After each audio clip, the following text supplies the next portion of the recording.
Hey ladies, how you doing? Happy Sunday. Hope everybody is doing well today. So, I have an interesting discussion for you. This is a great time for me to be able to come and talk to all of you with regard to some of the things I think about financially. And on Sundays, at least for the next several weeks, I am going to do things around the business of marriage. Hollywood has sold us the fact that, marriage is about love. The truth is, marriage is a business. And uh, in my opinion, it is the most important business decision you will make, the most important generational wealth decision you will make, the most important decision with regards to the children that you will have. And I am not a relationship expert. I am not a financial advisor, but I do know a little bit about money. And I wanted to come and just kind of share some ideas with you with regards to how to vet men financially. I'm also going to say tonight's session is not about how to take a man for everything that he's worth, how to get a high value man, all of that other crap that we're hearing about. This session tonight really is about understanding that if you decide to marry a man, if you decide especially to have children with a man, how are you going to know that this man is going to be able to fiscally take care of you and those children, whether or not you want to be a traditional housewife and you want to just stay home? And I've got an opinion about that, so we're going to talk about that. Or whether um, you're a little bit more like, hey, I still want to have my career, but I definitely want to make sure that I'm not 50-50 on the bills, that I am marrying a leader. And again, I can't tell you how to find somebody, totally, because there are other characteristics that you need to be aware of with regards to is he culturally compatible with you, and does he have the same morals and values? I don't know how to vet men. The only thing I'm going to tell you about is vetting them financially. So first thing that I wanted to do today, though, was share some news with you here. Um, if you are not aware, Nichelle Nichols, the trailblazing star actress of Star Trek, has passed. So, this was a recent picture of her. She was Lieutenant Uhuru, and there they have a older school picture of her. This was before I was born, but thinking back to the legacy that this was, the fact that they put a Black woman like this in such a monumental position. Lieutenant Uhuru was smart. She was a linguist. She understood different languages, and she really was a trailblazer. She always, from everything that I saw, she always had such graciousness about her as well. And, you know, she's a living legend. So I definitely just wanted to be able to give her a shout out in this broadcast, and, may she rest in peace. So now moving on to the topic of the evening, all about vetting men and how we're supposed to do that. Okay. So, um, I think that as Black women, you know, I've been speaking with some of my friends lately, and the biggest thing is that many of us are in struggle relationships financially. And there's varying reasons for that. I am not a Bash Black Men channel. Um, I am somebody who does believe that you should exercise your options and pick the best man for the job, but everything doesn't have to be a struggle financially for us. And the person that we select from a financial point of view can have a major impact on our children and our grandchildren and our great grandchildren. I keep thinking about how life is now and how life is going to be in the next 50 to 100 years. And automation is going to squeeze a lot of people out, especially a lot of Black people. Um, You've got Web3, you've got NFTs, crypto, things like that are happening. And especially if you don't have children right now, my suggestion to you is I hear a lot of men say, oh, the ladies only want men that are 6'6" and 6, 6 pack, 6 feet tall and six figures. I don't necessarily believe that. But I will say that some of the superficial things in life we may need to put aside in exchange for um, picking a man who financially can take care of us and financially take care of the kids that are coming along. So, I want to show you a few things tonight. The first is, in my opinion, when vetting wrong financially, like what it costs you, right? So, I'm going to show you.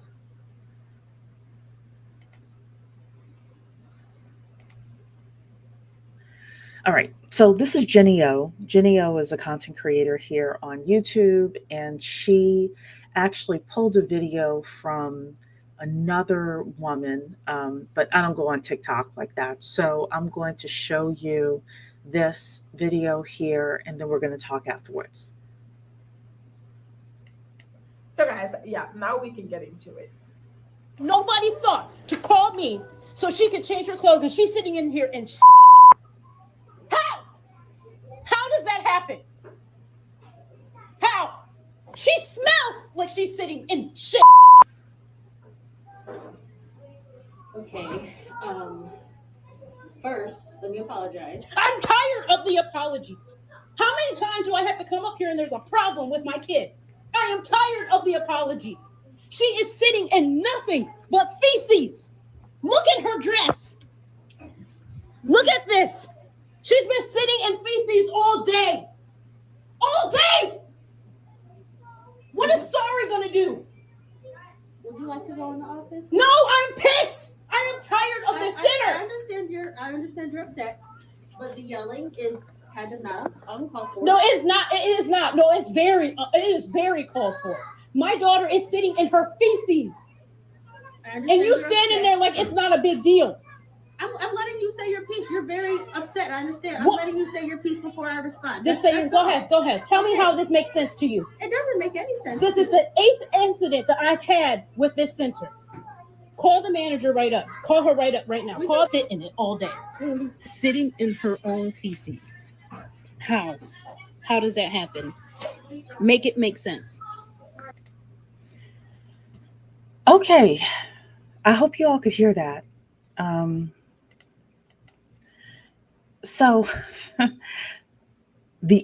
yeah, absolutely. Look, there's more to this story, right? I'm going to show you the second part of her video, which is even worse. Here's my issue with this video. So first of all, a little bit of background. This woman is a mom, Black mom. She has a beautiful Black daughter. And she had been having problems with this kinder care system. And you may say, Sheree, what does this have to do with vetting men financially? I'm going to get to it. Just give me a minute to get to my point. When I looked at this video, I come at everything from an economic point of view. So you have a woman who said this is the 8th incident that she has had. 8 incidents. And when I show you one of the incidents she had, that would have gotten me off to figure out somebody else who could take care of my kid, because it gets worse than this. But this beautiful baby girl is sitting in feces all day in that beautiful blue dress. You could tell the mother cares about her daughter, right? By the beautiful dress that she had on.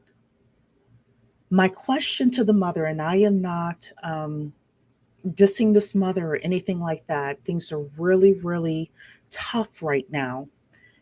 But my question is, why is the baby still in that daycare? And the only thing I could think of is it's an economic issue.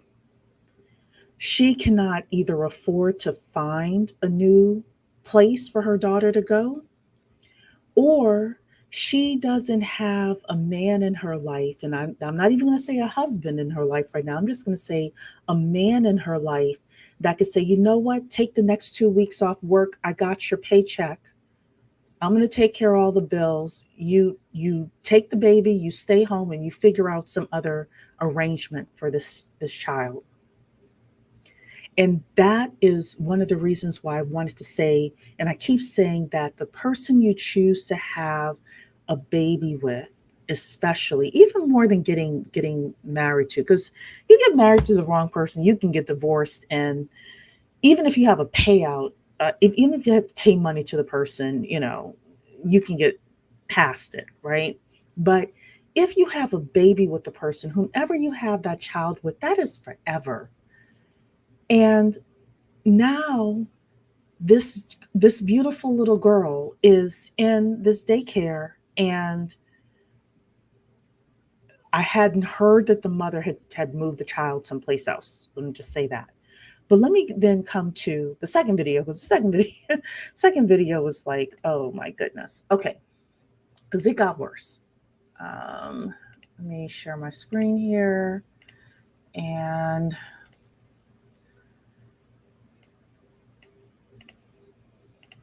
again, this is Jenny O's content here, but the woman apparently is some TikTok blogger. So I just want to make sure that I give Jenny O her due credit. So listen to this.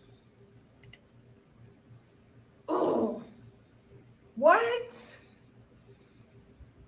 But yeah, she made an update video updating the situation. So let's quickly check that out. Would you like to go in the office? No, I'm pissed. I am tired of this. It's early, so I wanted to address some of these comments. Some people are like, oh, Aunt Karen, you were yelling in front of your daughter. I don't know about y'all, but I'm going to yell for mine, because when I said in the video this was the 8th incident, it was the 8th incident with my kid, meaning not that this was the 8th time she had some sort of poop incident. No, this is the 8th time that they have done something that was inexcusable. One of those incidents includes allowing a man to walk into the center, ask for my daughter, and take her away from the center. They did not check her ID or his ID, anything. Up until then, I had been the only person to ever pick up my daughter. Ladies, when we talk about vetting men financially, after that incident, that child should have been removed from that kinder care.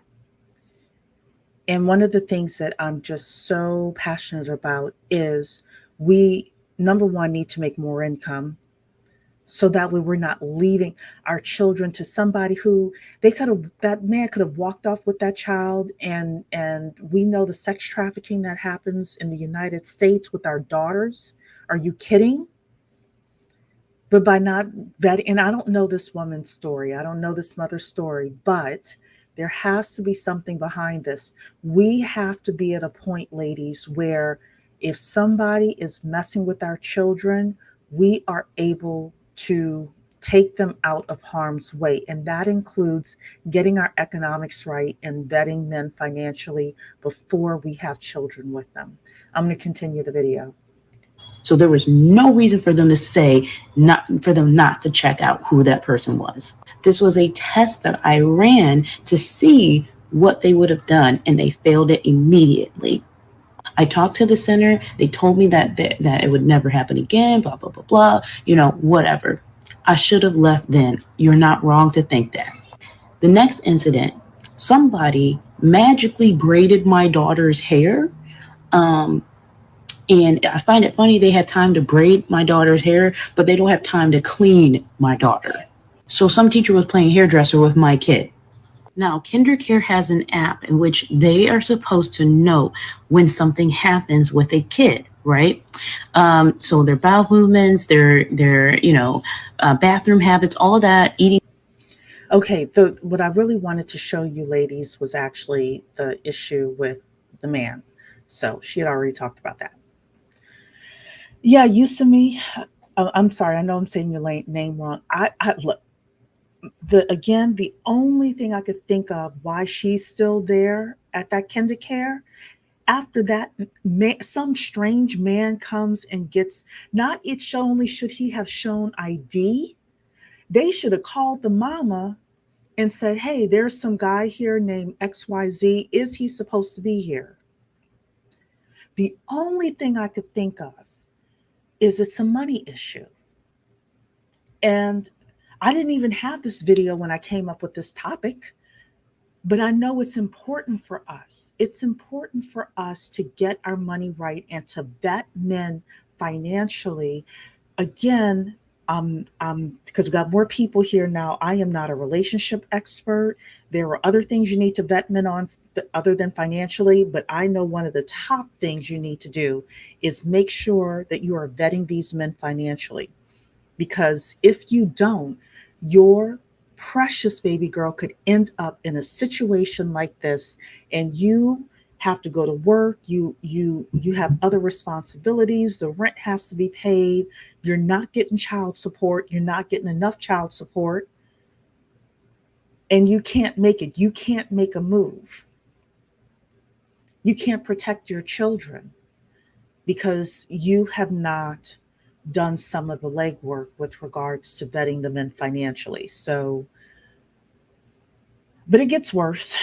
It gets worse. I'm going to show you one more thing. And then, because I really want to drive home the point of why this topic is so important. So, do you all remember, put a 1 in the chat if you remember the twerking Congresswoman. So, do you all remember the twerking Congresswoman, Tiara Mack? Put a 1 in the chat if you do. Remember the twerking Congresswoman? I'm not even going to show you the video. I ignored that on purpose. Look, I get it. I understand. Definitely. Well, when I say it gets worse, let me show you what I mean by this. So this woman,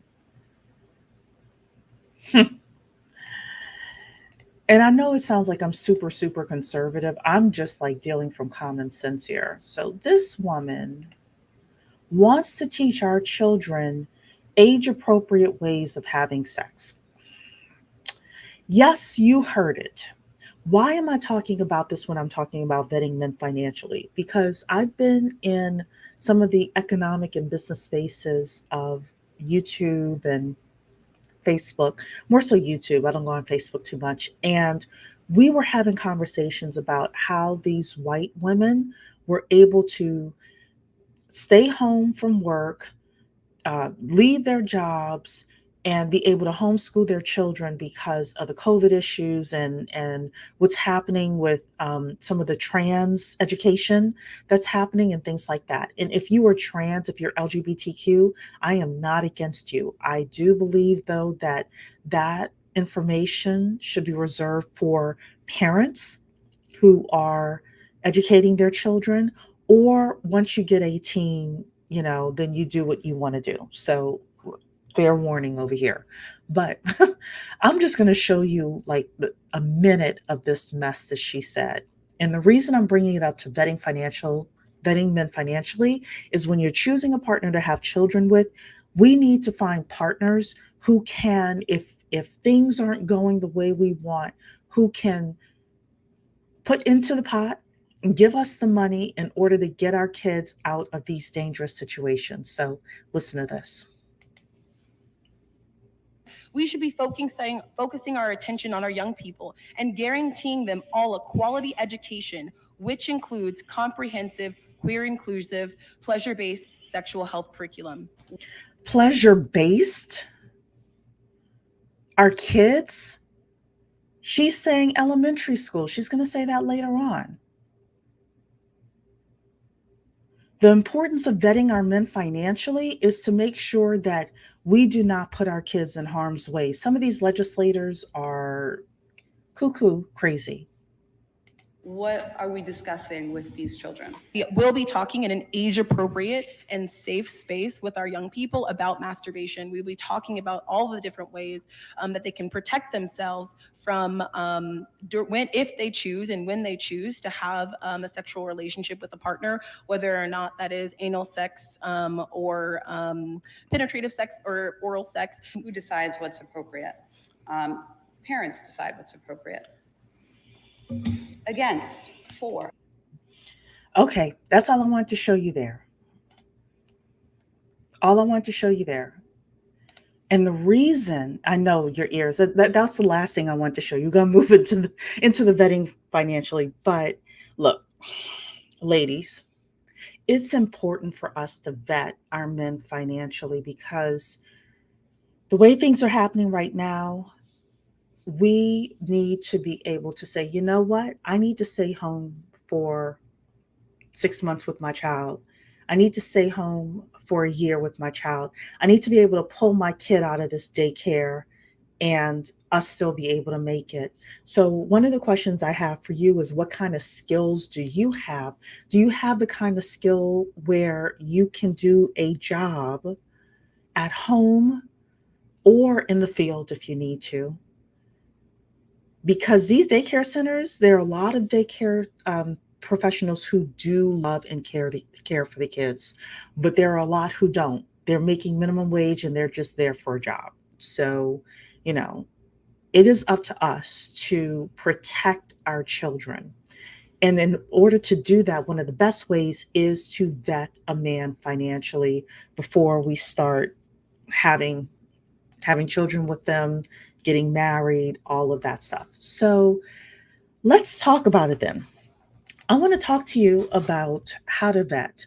And I'm going to start off with showing you money personalities. And let's see here. Okay, so, all right. So there are different money personalities. Everybody has a money personality. Sometimes you have more than one depending on the situation that you're in, but you have a money personality, and the man that you're considering to be a spouse for you has a money personality as well. So he could be a saver, he could be a spender, he could be a hoarder, he could be an investor. He could be a little bit more of a gambler / risk taker. The reason I put that one in there is because there are some guys out there that are heavy into crypto, which is highly volatile. That is different from somebody who is an investor that invests in rental properties for real estate, or invest in the stock market, or, things like that. So, or he could be a money monk. A money monk is somebody who believes that money is the root of all evil, which is not what the Bible says. The Bible says the love of money is the root of all evil. A money monk could be somebody who does not want to talk about money at all. You have to figure out what kind of personality you are, what kind of personality would work best for you, and what kind of personality he is. One of the top reasons for divorce is money issues, right? So we don't want to have children with a man and then end up divorced. Well, for example, my parents, my father was a hoarder. He hoarded money. He didn't just say it, he hoarded it. And my mother was a spender. Well, that's never going to work. If you are, if you're an investor and you're dating a guy who wants to save all the time, well, yeah, it seems like he's great with his money. However, if you want to buy a rental and he just wants to keep the cash in the bank, are you two going to be butting heads?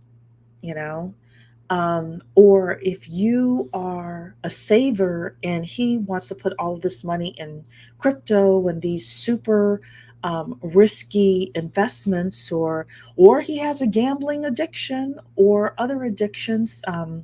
Some addictions like sex addictions can be very expensive. Gambling addictions can be very expensive. You kind of want to think about what's your money personality and who would you pair up with best. and don't necessarily ignore that, you know. So hi Arrow Demi, hi Sheree, hi everyone. I've been waiting for this, overslept my nap. Oh no, you're still in good time. So yeah, I know your ears. I was talking about that. Alrighty then. So let's have the conversation here about, you know, I hope again that you are vetting for marriage. I do think more of us, more Black women, should be getting married. Everyone says 77% of Black children are born out of wedlock. That is true. Some people misconstrue it and say 77% of Black women have children out of wedlock. That is not true. I had to dig for the stat, but the real stat is 64% of us are single mothers, and they include within the single mothers women who are divorced as well as women who have never been married. I do believe that more of us need to try to find partners and be married to them before having children. The reason I believe that is because if you are married to this man, it is harder for him, especially if he has a career. If he has not just a job, but a career, it is harder for him to get out of child support and out of taking care of that child than if you are a baby mama. And that is not me, talking badly about women who have had children out of wedlock. It is just me saying that it is vitally important for us to heal our community. Or y'all know I am down with the swirl. If you want to get a man of another race, do that. But the best way to do that is the best way to have children is within a marriage. Hey, Mocha Mommy, good to see you here. Thank you so much. I don't think I even want kids. Well, let me tell you something. I don't have kids. And a little bit about my story. I am a widow. I married a man when I was 29. He did not make enough money. And I said to him, I want to be able to stay at home with my children. I, was transitioning to becoming a bookkeeper. So I was, an accountant. I said, okay, I'll stay home, but you got to make more money. And unfortunately, he passed before we were able to have children. And, I never got married again. But yeah, look, a lot of women these days want to be the rich auntie. I'm like, high five, to you.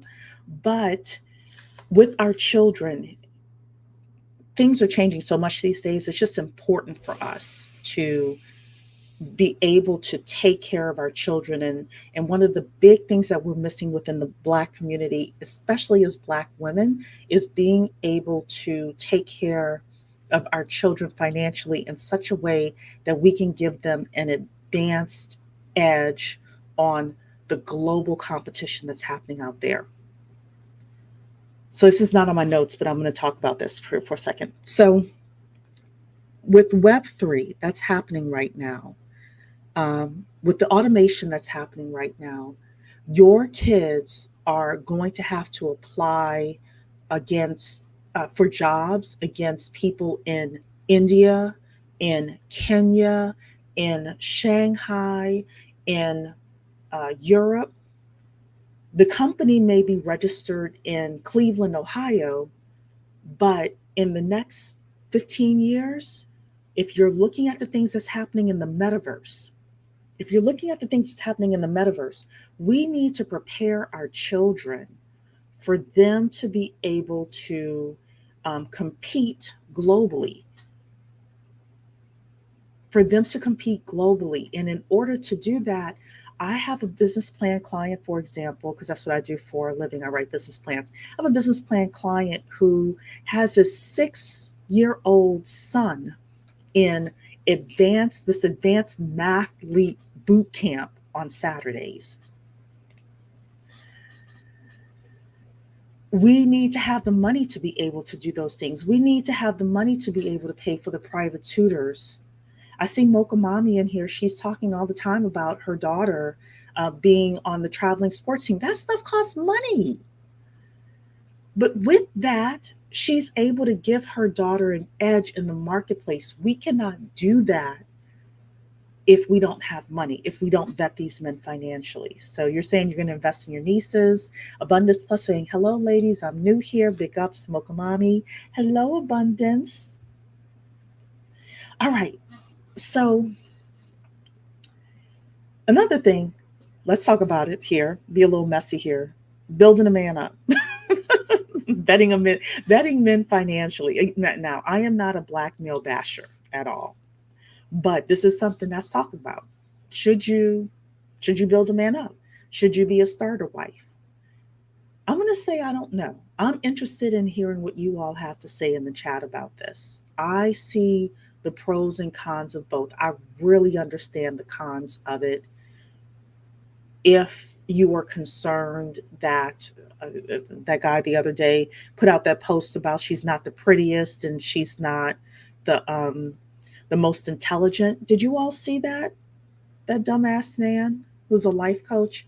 I think he wants to be, well, I think he wanted some attention like Kevin Samuels got. That's what I think. And I think he put that post up praying it would go viral, and unfortunately it did. And that woman was so beautiful. She was so pretty. Did you all see that? But anyway, when you're talking about vetting for a man financially, you know, you do want to think about, would you mind being a starter wife? And then there are 4 things you need to know before you catch feelings with a man. And when I say catch feelings, a lot of women start to catch feelings when they start sleeping with a guy. So number 1 is, does he own his own home? Why do we care if he owns his own home? Because there is a certain amount of responsibility that goes into saving up for the down payment and actually getting your own home. So if he has that kind of maturity, he may be a good keeper for you. Number 2, does he follow a budget? Does he follow a budget? How does he manage his money?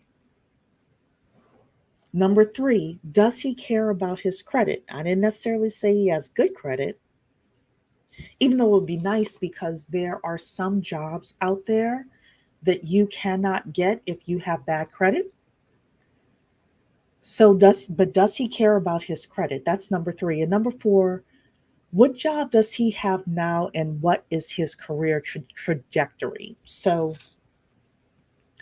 if I'm having a first date with a guy, I might ask, for example, you know, what do you love about the job you do? Not necessarily what kind of job do you have? What do you do for work? What do you love about the job you have? What do you like about your career? You know, do you ever see yourself doing something bigger in it? These are kind of questions that kind of let the guy talk with regards to what his vision is for himself. My opinion, do not date a man who does not have a vision for himself, and do not date a man who does not have a vision for his family. If your culture supports it, I see Asian couples who it works out for. Yeah, you know, I think that definitely Asian couples, it works out for. I think within Asian couples or within Asian culture, they really frown on divorce, because Asian women, even when they're married to white men, tend to not divorce too much. So, you know, yeah. So unfortunately, that lady was not that man's type of woman. Nothing she'd do will ever please him. I agree. She was so pretty. But going back to like the 4 questions I think you should ask. So you kind of want to bring it up in conversation, preferably on the first date. You know, first date, second date, definitely before you catch feelings for the guy. Another question I like to ask is like, fun question, right? Let's say you know, had $100,000. So you got a windfall or a bonus or an inheritance. You know, what would you do with it? What would you do with the money? What would you do with it? And just let him talk. Ladies, some of us really like to talk during dates, talk. Let him talk. You learn a lot from listening to the guy. And what you're listening for with that question is Is he a saver? Is he going to tell you, hey, that $100,000, yeah, I put it to the side? Or he'll tell you something like, I'd buy a house. Or he'd tell you, I'd buy some rental properties. Or he'd tell you, I'd put it in some Bitcoin or some cryptocurrency. Or he might tell you, I'd go on vacation. I'd do something with my fellas, right? But that question will tell you a lot. And again, it's important to think about these things and vetting these men before sleeping with them and before catching feelings with them. So then there are some things I think you should know before you get engaged. What is his vision for his family? What is his vision for his family? Is he thinking, you hear these men say all the time, I have a vision for my family. I think 5 steps ahead for my family. This is the time for him to prove it. As you were thinking about, is this a man I really want to marry? I like him. He likes me. We seem to be getting serious. You want to ask him, things like, how, tell me what you think about the next 10, 20 years of our life together, potentially. What do you see for our kids? And again, listen carefully and let him talk. How do you see our kids being educated? What kind of extracurricular activities would you want them to be involved in? How much should those things cost? There was a guy, so this is a story that I heard from a financial coach. She said that she was talking with this guy, and he said, my wife is pregnant. And she said, okay. And he said, I thought she could stay home, but now I realize she can't. He had never looked to see how much daycare costs. If you're vetting a man financially and he doesn't know the cost of daycare, and he's a 50-50 guy, then those are the things that you kind of want to think about. You want to know, does he want a traditional housewife? Is he looking for you to stay home with the kids? Is that okay with you? A lot of us do want to stay home with our children. And I have a video to show you as well with regards to that. But if you're not staying home with the kids, can you afford daycare? Now, I'm going to say one thing here. That is for you to start getting your online skills together so that you can do the type of job where you can, if you choose to continue to work and stay home with your child, that you're able to do it. There's a woman that's in my office here. She works for an accounting firm, and she had a baby 2 months ago. She comes in once a week and she works from home the other days of the week. That's the kind of opportunity that you want within your life. But can your husband or the father of your children support you if you're on bed rest? Let's say the doctor says you've got, high blood pressure or something like that. And in month 7 of your pregnancy, you have to be on bed rest. Is he going to be able to take care of the house financially? Is he other things to ask while you are thinking about getting engaged? Is he open to your feedback with regards to the finances? Because there may be some point in the future where he is veering off on a path that you don't like. And you may have to come back to him and say, I did some research about that, and I don't think that's a good deal for us. You need to vet that in the courting process. How does he handle feedback from you? Does he respect it? Or does he swat you away? Woman, you don't know what you're talking about. I know some of us catch feelings for these men and we think we're going to be lonely if we don't have him. I'm here to tell you the worst thing you can do is have children with a financially irresponsible man. So you want to think about that. You want to think about, again, the vision for his family. You want to think about, does he want a traditional housewife? Do you want to be a traditional housewife? You want to think about, is he open to your feedback? I want to show you something else here. This was really sad. There's a woman named Sheila True Love. So again, I want to shout out the people that I get some of this content from, but she puts up these great videos here. And I just want to share this one with you because it's so important. Different times. And I think it's important. I know this isn't the normal TikTok dancing and being cute, but I think this is an important message for young women to hear. I was married at age 20 in 1995. Shortly after we got married, we had only known each other for 10 dates when we got married. And shortly after we got married, I was filling out applications to go back to college. And he said, oh, hell no, I'm not supporting a wife in college. We're just going to have kids and you're going to be a stay-at-home mom anyway. So I bought a business instead. And after my first son was born, I quit working and never had income again, even though I ran our family businesses off and on in varying capacities. I was completely financially dependent on a man who had been abusive from our wedding on. 24 years later, I had the job experience of the average high school kid and the credit of the average high school kid and the expenses of a 44-year-old woman who had sole custody of her children. Grown-up expenses with minimum wage earning capacity. The first time I sat down with a divorce attorney was 2015. It is July of 2022, and I'm getting served with papers once again for custody and to eliminate all child support moving forward. Escaping domestic violence from me and my children and homelessness for 3 months. It meant losing vehicles. It meant eating green beans and macaroni cheese and fluffy white bread out of Catholic food pantries. It has meant having cavities in kids' teeth and not having the financial means to get them proper dental care. It has meant having medical problems of my own and not being able to pay for the specialists.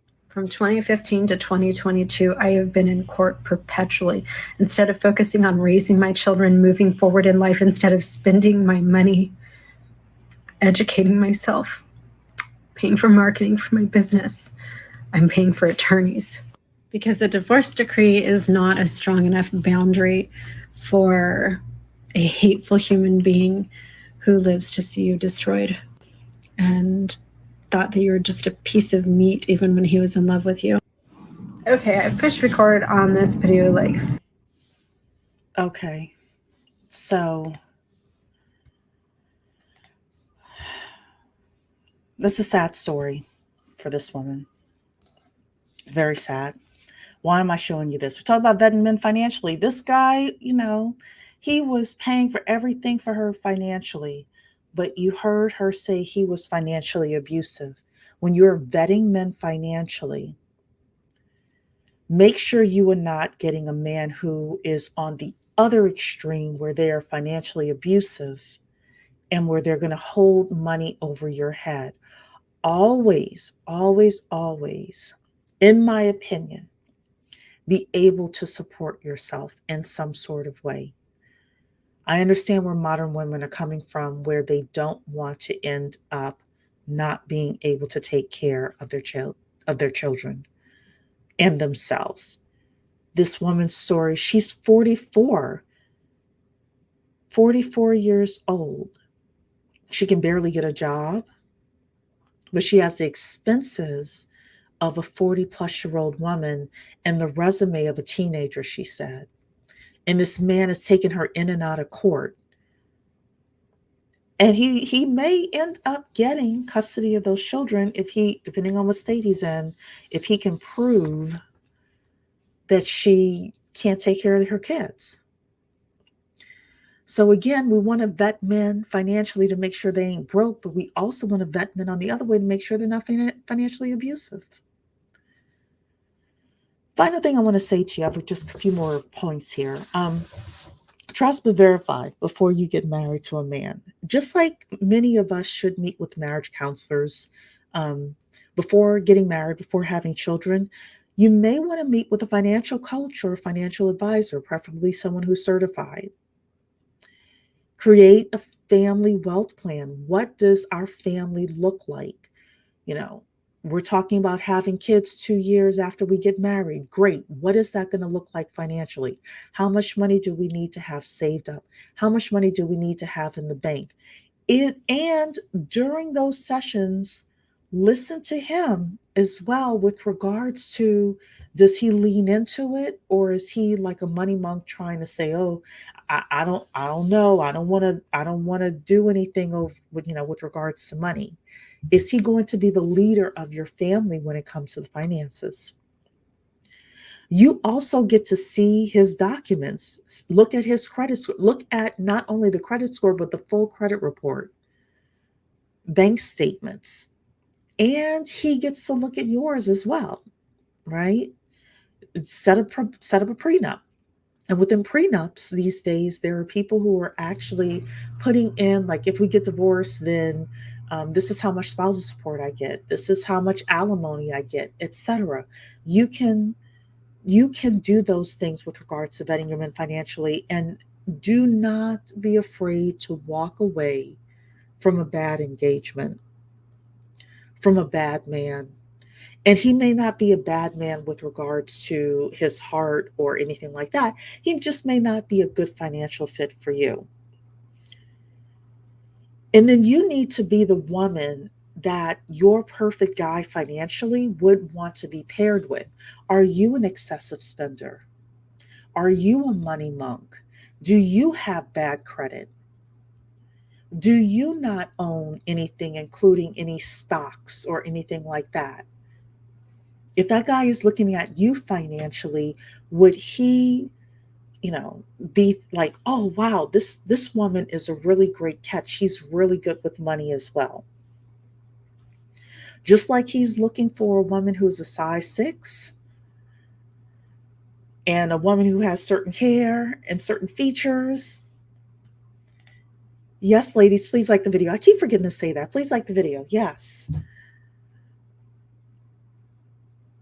We need to basically set ourselves up where we will be attractive to the right man as well. You could set yourself up again where you have the type of business, potentially, depending on the industry you're in, where you can work from home. So when you're having the conversation with him about children, hey, I'm able to work from home. I work in tech. I work at this type of company, that type of company. I'm able to work part-time and still make a decent living and be able to take care of my babies and take them to soccer or football or ballet or whatever it is that they're in. It's important for us as Black women to not continue generational poverty. There's an article out there was a study done that said that our kids in the middle class are slipping back into poverty in their adults. I think it's 7 out of 10, especially our Black boys, are slipping back into poverty. What are we going to do in order to stop generational poverty? We inch up a little bit and then we backslide. We inch up a bit and then we backslide. The final thing that I think that women should ask about, a couple of things, and this could be early on. Number one is his ideas about investing. What kinds of things does he invest in? And not necessarily the kinds of things he would like to invest in. What is he investing in? Because there are a whole lot of men that like to do a lot of yapping. 10 years from now, I'm gonna buy that rental property. I'm gonna invest in stocks. They haven't, right? The other thing that you want to ask is, where does he go for his knowledge about money? Is he online all day looking at the manosphere?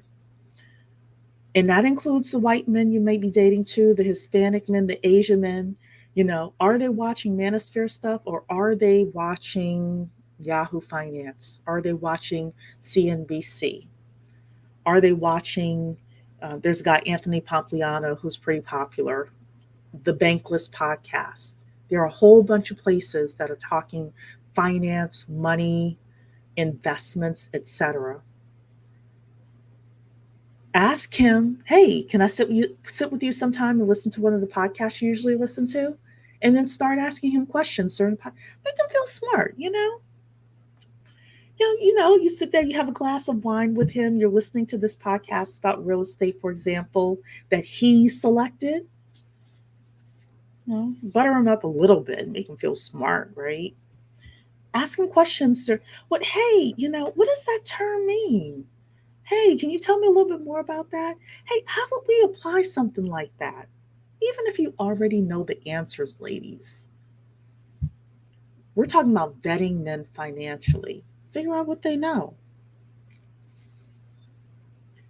Because the truth is, if they don't know anything, you get the best man you're going to get when you are dating them.